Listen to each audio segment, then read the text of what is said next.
میں آج تک یہودی اور عیسائی پیش کرنے کا خیال نہیں کر سکے۔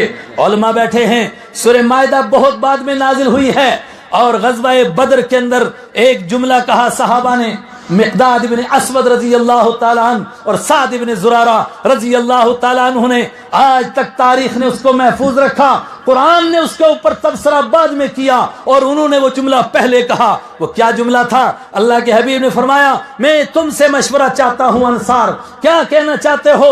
ہم نکلے تھے کسی اور مقصد سے، معاملہ کچھ اور پیش آ گیا۔ فرمایا بڑھے چلیے، آپ حکم دیں گے، آپ کے حکم پر آگ کے انگاروں میں چھلانگ لگا دیں گے، آپ حکم دیں گے سمندر میں چھلانگیں لگا دیں گے۔ رب کعبہ کی قسم، ہم وہ یہودی نہیں ہیں جنہوں نے حضرت موسیٰ سے کہہ دیا تھا اذهب انت وربك فقاتلا انا هاهنا قاعدون، ہم وہ نہیں جنہوں نے کہا تھا جا تو اور تیرا خدا لڑے، ہم یہاں بیٹھے ہوئے ہیں، ہم آپ کے دائیں، ہم آپ کے آگے، ہم آپ کے پیچھے، ہم آپ کی ہر جانب سے حفاظت کریں گے، اوہو یہاں تک کہ ہمارے جسموں کے ٹکڑے ہو جائیں گے مگر کوئی آپ تک پہنچنے نہیں دیں گے۔ ہائے ان امیوں کو کیا سلیقہ! نعرہ تکبیر! ہاتھ بلند کر کے ذرا زندہ دلی کا ثبوت دے۔ شان صحابہ، عظمت صحابہ، شان رسالت، نعرہ تکبیر! میرے بھائیوں، درد دل کہنا چاہتا ہوں، اصل بات جو عرض کرنا چاہ رہا تھا، آئی وہ بات توجہ چاہتا ہوں۔ ان امیوں کا انتخاب کیا، اور ان امیوں نے انسانیت کو وہ کر کے دکھایا جس کے لیے قیامت تک یہ زمین ترستی رہے گی۔ یہ آسمان کا چہرہ نہیں دیکھ سکا تھا وہ کارنامے، کوئی سوچ سکتا تھا کہ ایک بوڑھی کے جسم کو چیرا جائے گا اور وہ چٹان بن کر کھڑی رہے گی اور ابو جہل کی پوری ذریت اس سے ایمان نہیں چھین سکے گی؟ ہائے ہائے، ان امیوں میں وہ پیدا ہوئے۔ وہ غار ثور کو دیکھو، حبیب کبریا جا رہے ہیں، کبھی آگے جاتے ہیں کبھی پیچھے آتے ہیں۔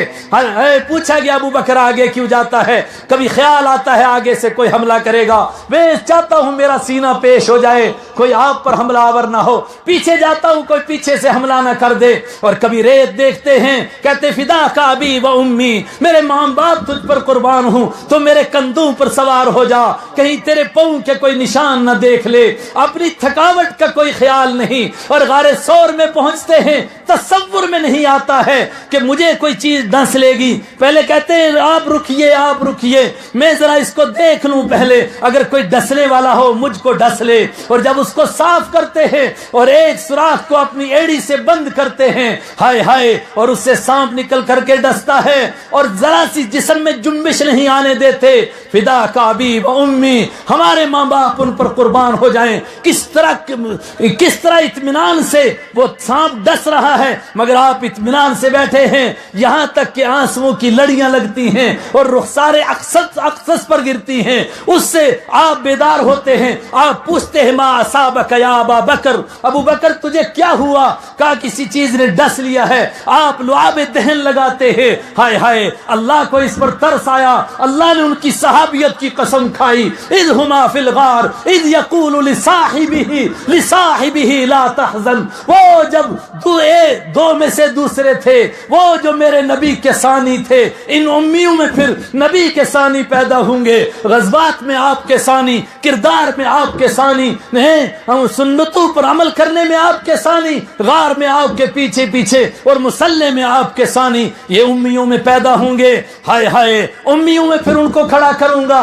وہ دیکھو حضرت طلحہ رضی اللہ تعالیٰ عنہ کو غزوہ احد ہے، چاروں طرف سے تیروں کی بارش ہو رہی ہے، کوئی اس کا تصور کر سکتا ہے؟ ابو طلحہ کبھی سینہ سامنے کر کے کھڑے ہوتے ہیں کہ میرا سینہ چھلی ہو جائے، میرے حبیب کو، میرے محبوب کو، حبیب کبریا کو کوئی زنگ نہ پہنچے، کوئی تکلیف نہ پہنچے، اور پھر پیٹ کر کے ان کی طرف چٹان بن جاتے ہیں، ان کی پیٹ پر مسلسل تیر برستے ہیں۔ ہائے ہائے، خودی کو کر بلند اتنا کہ ہر تقدیر سے پہلے خدا بندے سے خود پوچھے بتا تیری رضا کیا ہے۔ یہ مقام حاصل ہوا حضرت طلحہ رضی اللہ تعالیٰ عنہ کو۔ ساری کائنات کہتی ہے ہمارے ماں باپ، ہمارے استاذ کے ماں باپ، ہمارے اساتذہ کی عزتیں، ہمارے پیر و مرشد کی عزتیں، سب کی سب آپ آپ کے اوپر آقا قربان ہو جائیں. اور میرے آقا فرما رہے ہیں فدا کا ابی و امی علمی یا طلحہ, طلحہ تم مار ان کافروں کو, میرے ماں باپ تیرے اوپر قربان ہو جائیں. ہائے ہائے وہ امیوں میں پیدا ہوئے جو دین کے لیے پہاڑ بن گئے. قرآن نے کہا قل ان کان آباؤکم وابناؤکم واخوانکم وازواجکم وعشیرتکم واموال اقترفتموها وتجارة تخشون کسادها. او لوگو, اگر تمہارے ماں باپ اور تمہارے بھائی اور تمہاری اولاد اور تمہاری بیویاں اور تمہارا مال اور تمہاری کوٹھیاں احب الیکم من اللہ ورسولہ, تمہیں اللہ سے زیادہ پیارے ہوں, اللہ کے حبیب سے زیادہ پیارے ہوں, اس کی راہ میں قربانیاں دینے سے زیادہ پیارے ہیں, فتربصوا حتی یاتی اللہ بامرہ, پھر انتظار کرو کہ اللہ کا عذاب آئے. ابو بکر نے ثابت کر کے دکھایا, عمر نے ثابت کر کے دکھایا. غزوہ بدر میں کہا جو گرفتار ہوئے ہیں, مشورہ پوچھا کیا کریں, فرمایا ان کی گردنیں اڑائی جائیں. اب پوچھا گیا کون اڑائے گا, کہا اپنے بھائی کی میں اڑاؤں گا تاکہ لوگ دیکھ لیں ہم دین کے معاملے میں کوئی سمجھوتا نہیں کرتے. عبد الرحمن کی گردن اس کا باپ ابو بکر اڑائے گا, اور کوئی دوسرا اٹھے گا وہ اپنے رشتہ دار کی گردن کو صاف کرے گا. اور وہ جو 3 صحابی سب سے پہلے غزوہ بدر میں نکلے تھے, حضرت عبیدہ رضی اللہ تعالیٰ عنہ, ہائے ہائے جب واپس لوٹے حبیب کبریا کی گود میں ان کا سر تھا. اس وقت میں عرض کیا اے اللہ کے محبوب صلی اللہ علیہ وسلم, آپ کو کچھ یاد ہے کہ آپ کے لیے آپ کے چاچے نے ایک شعر کہا تھا؟ آپ نے فرمایا کون سا؟ انہوں نے کہا کہ اس نے کہا تھا کہ ہم لاشوں کے ڈھیر لگائیں گے آپ کے گرد, مگر آپ تک قریشیوں کو نہیں پہنچنے دیں گے, کافروں کو نہیں پہنچنے دیں گے. آپ کے چاچے نے کہا تھا مگر کر نہیں سکا, میں آپ کی قدموں میں جان دے رہا. ہائے ہائے کر کے دکھا گئے. ابو بکر رضی اللہ تعالیٰ عنہ کیا وہ تو مرد ہیں, ان کی بیٹی حضرت اسماء رضی اللہ تعالیٰ عنہ. اللہ اکبر. جب حضرت ابو بکر کی تلاش ہوئی, حضرت رسول اکرم کی تلاش ہوئی, ابو جہل ان کے پاس پہنچا اور ان کو پورا معلوم ہے, دن کی ساری خبریں سنا کر آئی ہیں اپنے ابا جی سے, حبیب کبریا سے. ابو جہل نے پوچھا کیا تو جانتی ہے تیرا باپ کہاں ہے, رحمت عالم صلی اللہ علیہ وسلم کہاں ہیں؟ انہوں نے کہا بالکل جانتی ہوں, جھوٹ نہیں بول سکتی ہوں. اس نے کہا کہ مجھے بتا, کہا نہیں بتا سکتی ہوں. اس نے کہا تجھے بتانا پڑے گا, میں ایسا کروں گا ویسا کروں گا. کہا تو کیا کر سکتا ہے, تو جان ہی تو لے سکتا ہے. میں جان دے سکتی ہوں, حبیب کبریا کو نہیں دے سکتی ہوں. ہائے ہائے, یہ وہ امی تھے جن کو اللہ نے کائنات کا امام بنانا تھا. فرمایا اس لیے ان کو میں نے اپنا حبیب دیا ہے. اور سب سے بڑا مسئلہ یہ تھا کہ یہ دین کو مضبوطی سے پکڑیں گے. جو آخری آپ کا ارشاد تھا, تمہارے لیے قرآن اور حدیث چھوڑ کر جا رہا ہوں, یہ اپنا طریقہ چھوڑ کر جا رہا ہوں. عضوا علیہا بالنواجذ, اس طریقے کو دانتوں سے پکڑنا. لوگ تم سے یہ طریقہ چھیننے کی کوشش کریں گے. یہ طریقہ تو پہلے دن سے اس کے لیے سازشیں ہوئی. میں نے اپنے حبیب سے بھی کہا تھا فلا تطع كل حلاف مہین هماز مشاء بنمیم مناع للخیر معتد اثیم عتل بعد ذلك زنیم. میرے حبیب کا طریقہ لوگوں سے, تم سے, ایمان والوں سے چھیننے کی کوشش کریں گے. عضوا علیہا بالنواجذ, اس کو دانتوں سے پکڑ کر کے رکھنا. ہائے ان امیوں نے اس کو کس طریقے سے کیسے دانتوں سے پکڑا. بخاری کی روایت ہے عبداللہ ابن مسعود رضی اللہ تعالیٰ عنہ, اور تاریخ میں 3 عبداللہ ہیں, موقع نہیں ہے. آج میں نے کوئی تقریباً 50 واقعات جمع کیے تھے کہ بچوں نے آپ سے کس طرح محبت کی, بوڑھوں نے آپ سے کس طرح عشق لڑایا اور اس عشق کی تکمیل کر کے دکھائی. وہ تو کہتے ہوئے کہہ گئے کہ عشق کماویں ہیں, عاشق ہوں میں عشق کماویں, دل رکھے وانگ پہاڑا ہوں. میں اور آپ تو کہہ کر کے گئے, وہ کر کے دکھا کر کے چلے گئے. یہ قدم قدم بلائیں وہ سواد کوئے جانا, وہ یہیں سے لوٹ جائے جسے زندگی ہو پیاری. میں اور آپ تو کہتے رہے مگر وہ کر کے دکھا کے چلے گئے. مگر وقت اس کا ساتھ نہیں دیتا ہے, وقت تنگ ہے. اس لیے میں آگے بڑھتا ہوں دوسرے دور کے لیے کہ صحابہ نے اس دین کو کس طرح پکڑا. حضرت ابوبکر صدیق اٹھے اور لوگوں نے ان کو نرمی کا مشورہ دیا کہ حضرت تھوڑے نرم رہیں اور فلاں کام کے لیے اور فلاں کام کے لیے جھگڑا نہ کریں, اس لیے کہ ابھی حالات بڑے خطرناک ہیں. فرمایا اینقص الدین وانا حی, کیا میں زندہ رہوں, ابو بکر زندہ رہے اور لوگ دین کے ٹکڑے کرتے رہیں, یہ مجھ سے برداشت نہیں ہوتا ہے. حدیث کے الفاظ ہیں, فرمایا اگر مدینہ کے کتے رسالت معاب کے گھر پر حملہ کریں گے صلی اللہ علیہ وسلم, اور ازواج مطہرات امت کی ماؤں کے پونچے پکڑ کر کھینچیں گے، ابو بکر برداشت کرے گا، مگر اللہ کے دین میں اور حبیب کبریا کی سنت میں کوئی کمی زیادتی کرے گا ابو بکر برداشت نہیں کر سکے گا۔ ہائے ہائے، بخاری کی روایت ہے عبداللہ ابن مسعود رضی اللہ تعالیٰ، میں نے کہا یہ 3 عبداللہ ہیں آپ کے خادم، ابن مسعود رضی اللہ تعالیٰ کبھی آگے چلتے ہیں، کبھی پیچھے چلتے ہیں، کبھی حبیب کبریا کے لیے مسواک رکھتے ہیں، کبھی پانی رکھتے ہیں۔ عبداللہ ابن مسعود، عبداللہ ابن عمر رضی اللہ تعالیٰ، اللہ کے حبیب نے دعائیں دی، ایک امام الفقہ ابن مسعود رضی اللہ تعالیٰ، دوسرے امام المفسرین اور ابن مسعود ابن عباس رضی اللہ تعالیٰ، اور تیسرے امام المحدثین حضرت عبداللہ ابن عمر رضی اللہ تعالیٰ۔ عبداللہ ابن مسعود رضی اللہ تعالیٰ، اللہ کے حبیب نے ایک موقع میں فرمایا حبر هذه الامہ، اس امت کے علم کا سمندر ہے اس کے پاس۔ وہ کوفہ میں تشریف لے گئے، ایک امام کو دیکھا کہ ہر روز فرض نماز پڑھ کر کے دائیں طرف مڑتا ہے، سجی طرف مڑتا ہے، آج ہمارا امام بھی مڑتا ہے اور بار بار مڑتا ہے، کوئی حرج کی بات نہیں، بخاری کے الفاظ ہیں، جو اٹھا کر کے دیکھو۔ عبداللہ ابن مسعود نے جب دیکھا کہ 2 دن امام ادھر سے مڑ رہا ہے، فرمایا جو آدمی یہ سمجھے کہ دائیں طرف مڑنا لازم ہے، اس نے اپنے دین کے اندر شیطان کے لیے بھی کچھ حصہ رکھ لیا۔ لوگ حیران ہوئے، حضرت کیا فرما رہے ہیں؟ فرمایا میں نے اپنے آقا کے پیچھے کتنی نمازیں پڑھی ہیں، میں نے دیکھا کبھی آپ دائیں مڑتے تھے مگر کبھی کبھی بائیں بھی مڑتے تھے، یہ امام ہمیشہ دائیں کیوں مڑتا ہے؟ یہ سنت کے خلاف کر رہا ہے۔ ہائے ہائے، وہ گئے یہودی جو اپنی طرف سے یحرفون الکلمہ عن مواضعہ، یہ امی پہاڑ بن کر کے کھڑے ہوئے، چٹان بن کر کے کھڑے ہو گئے۔ عید کا دن ہے، ایک آدمی جلدی آ گیا، ذرا صوفی مزاج ہے، نماز پڑھنے کھڑا ہوا، پیچھے سے حضرت علی آئے اور پکڑ کر کے یوں زور سے جھٹکا دیا، وہ جا کر کے گرا، وہ اٹھا، اس نے کہا میں نے کس کی مخالفت کی؟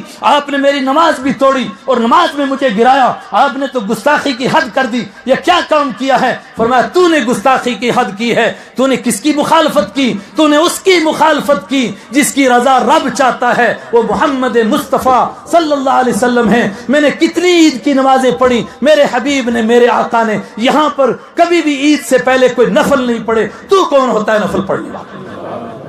نہیں ہے موقع اس کے لیے کہ میں مزید اس کی تفصیل میں بھی جاؤں۔ ایک اور حدیث سنائی تھی، کیا تھا؟ لا یکون، تم میں سے کوئی مسلمان نہیں ہو سکتا یہاں تک کہ مجھ سے ماں باپ سے زیادہ، اولاد سے زیادہ، ساری کائنات سے زیادہ محبت نہ کر کے دکھائے۔ عرض کیا کیا ہے محبت کا مطلب؟ فرمایا لا یؤمن احدکم حتی یکون ہواہ تبعا لما جئت بہ، اس وقت تک کوئی مومن نہیں ہو سکتا جب تک کہ اس کے ذہن کی سوچ اس دین کے تابع نہ ہو جائے جس کو میں لے کر کے آیا ہوں۔ ایک اور ارشاد عرض کیا تھا خطبے میں، لا تزال طائفۃ من امتی علی الحق، یہ صحابہ کا زمانہ تھا جن امیوں کو قرآن نے کہا اولئک هم المؤمنون حقا، یہ پکے مومن ہیں، اولئک هم الصادقون، یہ بالکل سچے ہیں، اولئک هم المفلحون، یہ بالکل کامیاب ہونے والے ہیں۔ ان کی صداقت میں، ان کے ایمان میں، ان کی کامیابی میں اگر کوئی شک کرے گا اس کے ایمان میں شک ہے۔ تو کیا یہ سلسلہ اس طرح دین کے ساتھ ڈٹ جانے کا اور دین پر اپنے آپ کو قربان کرنے کا یہ انہی پر ختم ہو جائے گا؟ فرمایا نہیں نہیں، قیامت تک کھڑے کروں گا ان کو، میں رب کائنات کہہ رہا ہوں انا نحن نزلنا الذکر وانا له لحافظون، میں نے قرآن کو نازل کیا ہے اور میں اس کی حفاظت کروں گا۔ ربا کیسے حفاظت کرے گا؟ فرمایا میرے سارے کام اسباب کے تحت ہوتے ہیں، اس کے الفاظ کی حفاظت کے لیے قاریوں کو پیدا کروں گا، اس کو یاد رکھنے کے لیے حافظوں کو پیدا کروں گا، اس کے معنی کے لیے مفسرین کو پیدا کروں گا، اس کی تشریح کے لیے محدثین کو پیدا کروں گا، اور قیامت تک ایک طبقہ ہوگا، یہاں تک کہ جب دجال اکبر آئے گا اس وقت بھی وہ طبقہ ہوگا جو صحیح طور پر سنتوں پر قائم ہوگا اور اس حدیث کا ترجمان ہوگا کہ اس کو عزو علیہا بالنواجذ، اس دین کو دندوں سے پکڑ کر رکھو، کوئی تم سے چھین نہ لے۔ یہ 13 صدی گزر چکی ہیں، اب تری کا دور ہے، پوری دنیا کے اوپر گورو کا پرچم لے رہا ہے اور وہ کہہ رہے ہیں کہ ہماری حکومت میں کبھی سورج نہیں ڈوبتا ہے۔ اس وقت میں پروردگار نے ایک طائفہ منصورہ کو کھڑا کیا، ایک گروہ کو کھڑا کیا، الفاظ بھی نہیں، وقت بھی نہیں، میں ادھار لیتا ہوں سید عطا اللہ شاہ بخاری رحمت اللہ علیہ سے۔ اس نے کہا جب میں اس طائفہ پر غور کرتا ہوں مجھے ایسا لگتا ہے کہ صحابہ کی روحوں کا ایک قافلہ جا رہا تھا، ان روحوں میں سے کچھ کو روک کے رکھ لیا گیا اور کہا ان کو 13 صدیوں کے بعد پیدا کروں گا، اس وقت ان کی ضرورت ہوگی، اس وقت یہ پہاڑ بن کر کے کھڑے ہوں گے، کوئی گورو کے مقابلے میں کھڑا ہوگا اور اس کو وہاں گاڑ دے گا جہاں سے وہ اٹھا ہوگا، وہ فقیر درویش کھڑا ہوگا اور قرآن کی آیت کا تفسیر کرے گا، وَمَن يَتَوَكَّلْ عَلَى اللَّهِ فَهُوَ حَسْبُهُ، جو اللہ پر بھروسہ کر لے اللہ اس کے لیے کافی ہو جاتا ہے۔ جب گورے کہیں گے کہ جب جس کے پاس کھیت ہوگا اس کو روٹی ملے گی، جس کے پاس بھینس ہوگی اس کو دودھ ملے گا، جس کے پاس باغ ہوگا اس کو پھل ملیں گے، اس وقت میں وہ درویش اعلان کرے گا وَمَن يَتَّقِ اللَّهَ يَجْعَلْ لَهُ مَخْرَجًا، جو اللہ سے ڈرے گا اللہ اس کے لیے مصیبتوں سے نکلنے کے راستے بنائے گا، وَيَرْزُقْهُ مِنْ حَيْثُ لَا يَحْتَسِبُ، اور اس کو وہ دے گا جس کا اس کا گمان بھی نہیں ہوگا۔ وہ درویش اٹھا، اس نے سب سے پہلے دارالعلوم کا بنیاد رکھی اور اس کے 8 اصول بنائے۔ پہلا اصول یہ بنایا یہ ادارہ اللہ کے بھروسے پر چلے گا تاکہ انسانوں کو بتایا جائے کہ انبیاء کرام یہی سبق پڑھا کر گئے تھے، لا الہ الا اللہ، کوئی معبود نہیں جس کو وہ دے اس سے کوئی لے نہیں سکتا، جس کو وہ نہ دے اس کو کوئی دے نہیں سکتا۔ یہ طائفہ اٹھا، اس نے سنتوں کو سینے سے لگایا اور دانتوں سے پکڑا، واللہ دانتوں سے پکڑا۔ وہ مجدد الفسانی جس نے ایک انقلاب برپا کیا 1000 سال کے بعد، کیا اہمیت تھی اس کے نزدیک سنتوں کو پکڑنے کی؟ ایک مرید سے کہا کہ ایک آدمی ساری رات کھڑا رہتا ہے اور نفلیں پڑھتا ہے، فرمایا رب کعبہ کی قسم اس کا مقام نہیں پا سکے گا جو دوپہر کو تھوڑی دیر سنت سمجھ کر کے سو جاتا ہے اور قیلولہ کرتا ہے۔ دونوں ہاتھ بلند کر کے نعرہ تکبیر۔ اکابرین امت قاسم العلوم والخیرات علامہ قاسم نانوتوی، حضرت مولانا محمود الحسن گنگوہی، حضرت مولانا اشرف علی تھانوی، علماء حق علماء دیوبند، بلند آواز سے علماء حق علماء دیوبند، تنظیم علماء اہل سنت والجماعت، محسن قوم ملت حضرت مولانا غلام قادر صاحب، نعرہ تکبیر، شان رسالت۔ یہ طبقہ کھڑا ہوا، یہ طائفہ منصورہ کھڑا کیا گیا۔ میں نہیں تفصیل میں جا سکتا اور وقت بھی میرا پورا ہوا چاہتا ہے، لیکن میرے سامنے اسلاف کے کردار کا ایک ٹھاٹھے مارتا سمندر ہے۔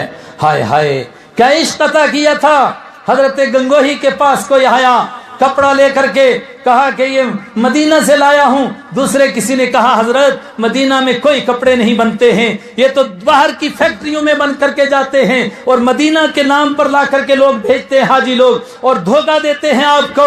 فرمایا رب کعبہ کی قسم جس کو مدینہ کی ہوا لگ گئی ہے اس کے مقابلے میں دنیا کا کوئی کپڑا نہیں ہو سکتا ہے۔ حضرت کھجور بانٹنے لگے اور ایک آدمی کو تھوڑی سی آئی، ایک نے کہا حضرت یہ حقیر سی ہیں اس کے اوپر کیا یہ تھوڑی سی؟ فرمایا دفع ہو جا، مجھ سے دور ہٹ، تو مدینہ کی کھجور کے ٹکڑے کو حقیر کہتا ہے، تجھے شرم نہیں آتی؟ اور کھجوروں کے ٹکڑے رکھ لیے، گٹھلیاں رکھ لی اور اس کو کوٹ لیا۔ فرمایا صبح کو تھوڑی دیر پھکی مار لیتا ہوں، مذاقہ مدینہ کی یاد آ جاتی ہے۔ آخری وقت میں بوڑھے ہو گئے، آنکھوں میں سرما پھیر رہے، سلائی پھیرتے ہیں۔ لوگوں نے کہا حضرت سرما تو بنائی کے لیے ہوتا ہے، بنائی تو جاتی رہی، اب سرما لگانے سے کیا فائدہ؟ فرمایا سرما بنائی کے لیے نہیں تھا، یہ محمد مصطفیٰ کی مصطفی کے لیے تھا۔ وہ تب بھی تھی جب بنائی تھی، اب بھی ہے، میں نے تب بھی رب کعبہ کی قسم کبھی سرما بنائی کے لیے نہیں لگایا، میں نے سنت کے لیے لگایا، آج بھی اسی لیے لگاتا ہوں۔ ہائے وقت ساتھ نہیں دیتا، گھڑی کی سنیاں تیزی سے دوڑتی ہیں، بس میں آخری بات کہتا ہوں، تلک امت قد خلت لہا ما کسبت ولکم ما کسبتم ولا تسألون عما كانوا يعملون۔ او میری جماعت کے ساتھیوں، میں آج صبح سے یہ بار بار کہہ رہا ہوں اور تیسری مرتبہ آپ سے کہہ رہا ہوں، اپنے اکابر کی موجودگی میں کہتا ہوں اور اس سارے مجمع سے کہہ رہا ہوں، قرآن نے کہا، یہودی کہتے تھے کہ ہمارے بڑے بہت بڑے تھے، ہم پیروں اور پیغمبروں کی اولاد ہیں۔ قرآن نے کہا جھوٹے ہو، تلک امت قد خلت لہا ما کسبت ولکم ما کسبتم۔ وہ ایک جماعت تھی انبیاء کی، وہ ایک جماعت تھی بزرگوں کی، وہ ایک جماعت تھی ولیوں کی، وہ گزر چکی ہے،